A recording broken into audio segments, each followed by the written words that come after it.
Olá, tudo bem? Meu nome é Vinícius e ao longo dessa semana a gente vai se encontrar um pouquinho a cada dia. É bem verdade, nós vamos se encontrar de um jeito um pouco diferente, né?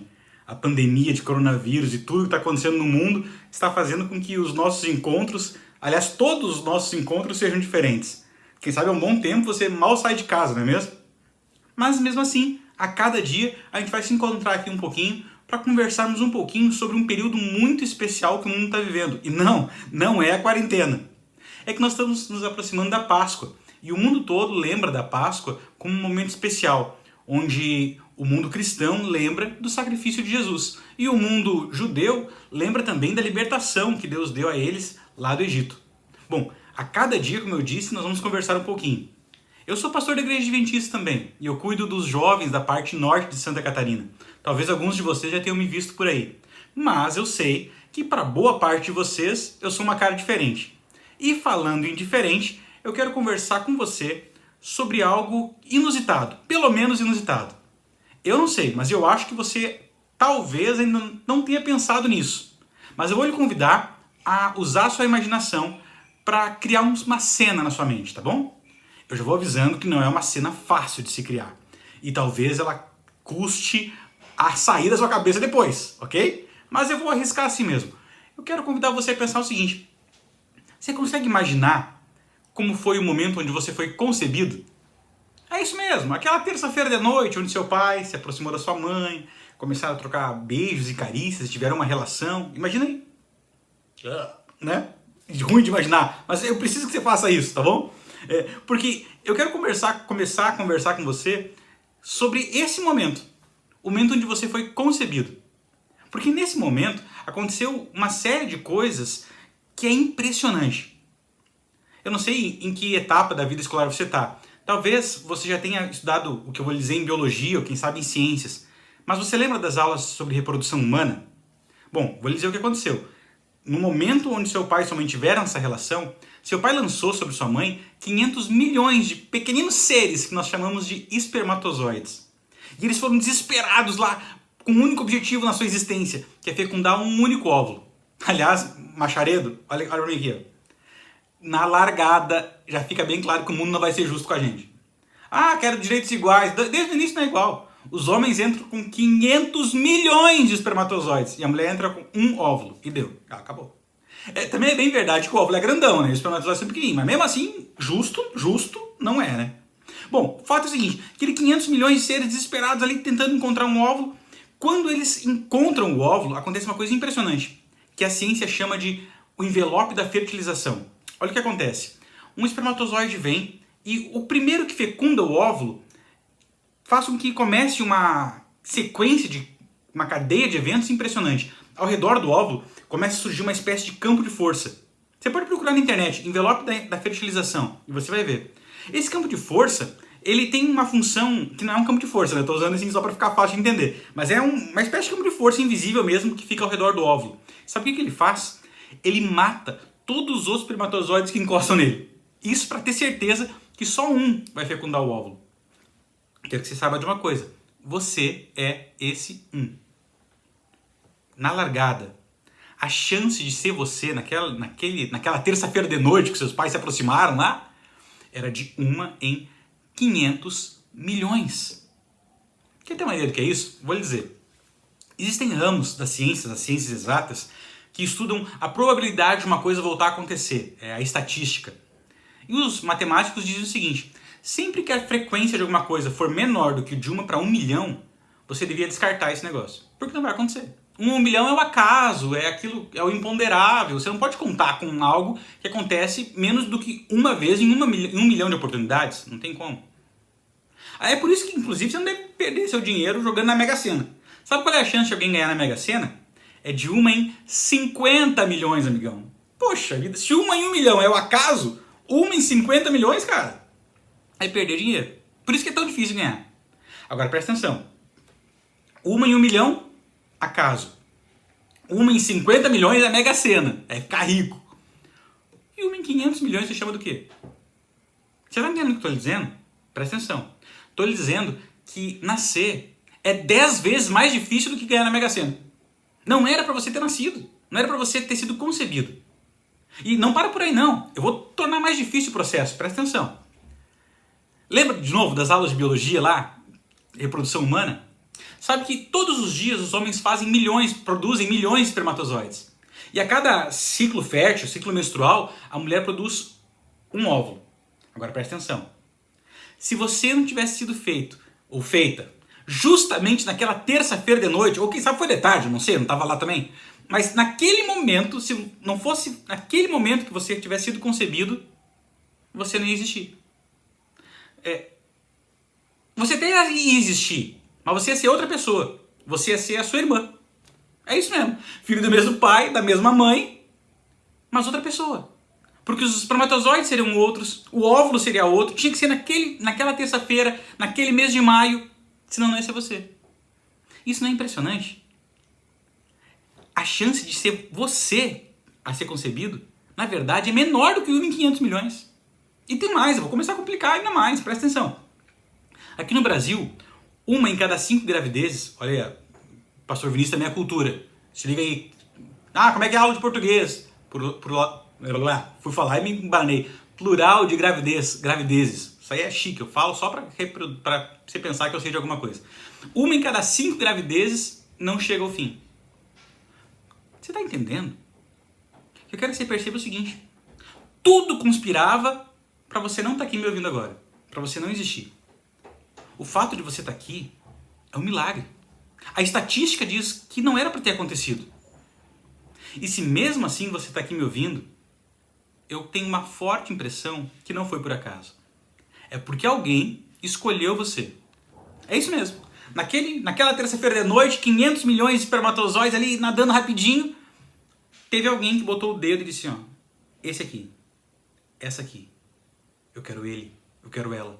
Eu abro mão de todas as outras possibilidades, porque eu quero ele, eu quero ela. E foi isso que aconteceu. Quando o envelope circulou o óvulo, a verdade é que 499.999.999 outras pessoas deixaram de existir.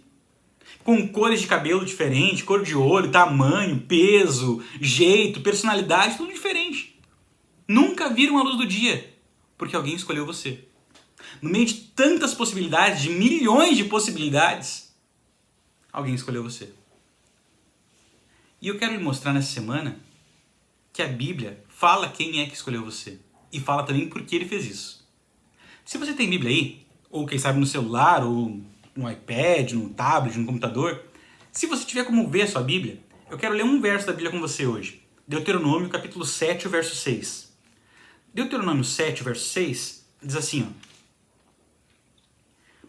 Pois tu és povo santo ao Senhor teu Deus. O Senhor teu Deus te escolheu para si mesmo, um tesouro especial dentre todos os povos da face da terra. Olha o que a Bíblia está dizendo. Sabe quem escolheu você? Deus. É isso mesmo. Aí você pode pensar, não, pastor, só um pouquinho.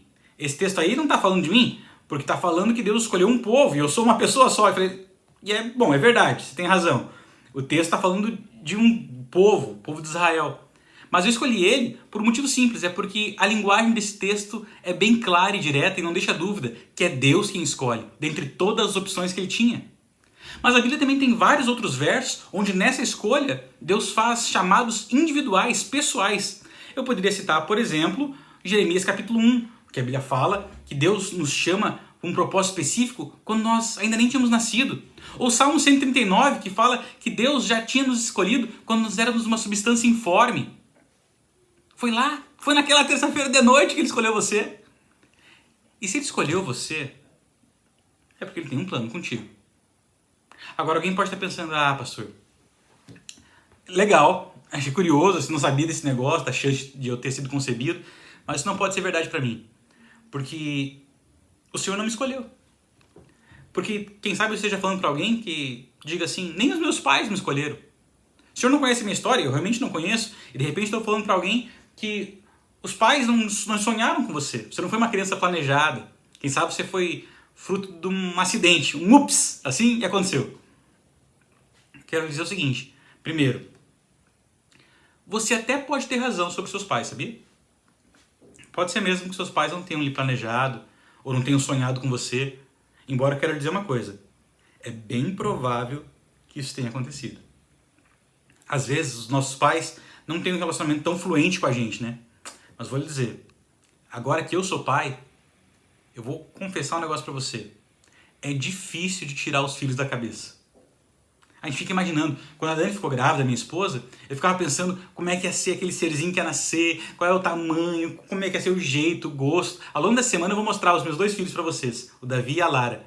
Mas a verdade é que os filhos ocupam a atenção dos pais. Na grande maioria dos casos é assim, mesmo quando os filhos não percebem, sabia? Eu mesmo, durante muito tempo, não percebi. Porque os meus pais são assim. Se eu tô falando pra alguém que não foi um filho planejado, deixa eu dizer, eu também não fui não, sabia? Os meus pais não eram casados e eu imagino que eles não ficaram assim, sonhando, vamos ter um filho, vamos montar um quarto, que eles não eram casados.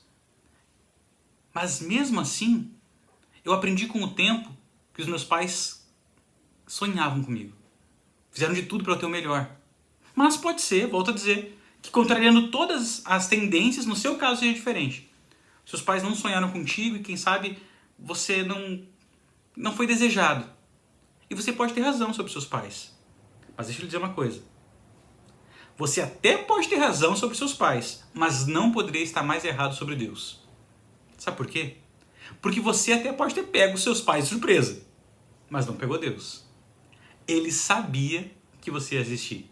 Ele que escolheu você, lembra? É por você que um dia ele permitiu que seu pai e sua mãe se aproximassem. Que eles trocassem as primeiras mensagens, que eles conversassem, que eles se encantassem um pelo outro, se aproximassem, que eles estivessem naquela terça-feira de noite juntos. Foi por você. Não é por causa deles, é por causa de você. Você quer saber por que os seus pais estão juntos na história? É porque Deus tinha um plano contigo, amigão. É com você, querida. É com você que Deus tem um plano. E para que você viesse à existência, Deus permitiu que essas duas pessoas tão diferentes como seu pai e sua mãe se aproximassem e se relacionassem. Veja bem o que eu vou lhe dizer. Não importa quem são seus pais. Você é o escolhido de Deus. Você é a escolha de Deus. Alguém pode pensar, pastor, mas o meu problema nem são meus pais, quem dera fosse. Meu problema é muito pior do que isso, porque é o seguinte, os pais, tudo bem, não, eles sonharam, mas eu nasci com uma limitação. Quem sabe eu estou falando para alguém que tem uma limitação física, ou quem sabe uma personalidade difícil, que alguns de nós têm personalidade difícil, já viu? Deixa eu virar um pouquinho aqui por causa da luz lá, senão vai boicotar a nossa gravação. Alguns de nós têm uma personalidade difícil, são irrequietos, são teimosos, são espoleta mesmo. Aí você pensa, como é que Deus pode ter um plano comigo? Como é que Ele pode ter me escolhido? Não é possível que em 500 milhões de espermatozoides não tivesse um que não fosse doente, ou que não fosse limitado, ou que não tivesse essa personalidade tão complicada. Bom, de novo eu quero dizer o seguinte. Você pode ter razão sobre as 500 milhões de possibilidades. Talvez tivesse um que fosse melhor do que você. Porque se eu dizer uma coisa, o plano de Deus não é só com os melhores, não. O plano de Deus é com você. Porque sim, Deus sabia o que estava acontecendo. Você não pegou Deus de surpresa. Você não pensa que você foi crescendo e daqui a pouco Deus, puxa vida aqui, como saiu diferente do que eu queria esse moleque? Esse moleque aqui, ele nasceu aqui, ele não para quieto na escola, ele não fica quieto nunca, ou ele é irrequieto. Deus sabia disso, gente. E mesmo assim escolheu você. Ele sabia, por exemplo, das suas limitações e escolheu você. Talvez mesmo uma limitação física, Deus sabia e escolheu você. E eu tenho uma forte impressão que Ele fez isso para ficar bem claro para todo mundo que é Ele que está no controle. E quando Ele escolhe alguém, não fica dúvida nenhuma de que é Ele que está agindo. Então presta atenção no que eu vou lhe dizer. Não importam quais sejam suas limitações, você é a escolhida de Deus. Você é o escolhido de Deus. Ou alguns pensam, não, pastor, mas o problema é a minha idade, presta atenção, não é nem meus pais, nem limitação, eu sou perfeito. O problema é o seguinte, eu tenho, sei lá, 12, 13, 14 anos, 15, 16, não é agora que Deus vai ter um plano comigo. Ei, presta atenção.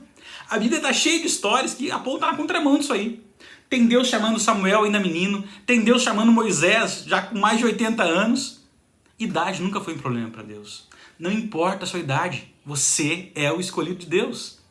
Alguém pensa, pastor, o problema tá, agora eu vou abrir o jogo, eu cansei, eu vou falar a real. Eu tenho dificuldade de achar que Deus tem um plano comigo, não é por causa dos meus pais ou da minha família, não é por causa de alguma limitação, ou não é por causa de idade. É porque é o seguinte, mesmo que Deus tenha algum plano comigo, pastor, eu joguei tudo fora. Eu estraguei, o senhor não sabe o que eu fiz, o que eu falei, onde eu fui, que eu experimentei. E bom, como a gente conversou no início do nosso encontro, né? Eu não sei mesmo, a gente está se conhecendo agora. Mas deixa eu lhe dizer uma coisa. Talvez eu realmente não saiba o que aconteceu com você. Mas Deus sabe e você ainda é o escolhido de Deus. Como é que eu sei disso? Porque a Bíblia fala. Salmo 139, verso 5, tem verso que diz assim, ó. Quando nossa substância ainda era informe, os nossos dias já foram contados no livro de Deus, um a um. Sabe o que a Bíblia está dizendo? Que muito antes de você nascer, naquela terça-feira de noite, Deus já sabia o que ia acontecer. Sabia dos momentos onde você ia acertar, mas também sabia dos momentos onde você ia errar. Das coisas que você ia fazer que iam ser feras demais, mas também sabia que algumas vezes ia, avacalhar com tudo, estragar o plano. Mas presta atenção, mesmo assim Deus escolheu você. Porque o plano não depende de ti, o plano depende dele. A questão não é quem é o escolhido, é quem é o escolhedor. Deus é quem escolhe. Escolhedor é um neologismo, né? Nem sei se essa palavra existe. Mas o fato é que Ele escolheu você. E mesmo que as coisas não tenham funcionado na tua história até aqui, hoje é um ótimo momento para você permitir que Deus mostre para ti qual é o plano dele para tua vida. E Ele vai fazer isso. Ao longo dessa semana, a cada dia, nós vamos parar um pouquinho para ouvir a palavra de Deus e pedir para que Deus mostre para a gente qual é o plano que Ele tem para a nossa vida. E eu tenho certeza que a cada dia Ele vai nos mostrar com mais e mais intensidade que Ele tem sim um plano para mim e para você. E que esse plano não muda, apesar das nossas limitações, dos nossos fracassos, da nossa idade ou quem sabe da nossa família. Deus é Deus. E já que Ele nos escolheu, nós vamos viver para a glória dEle.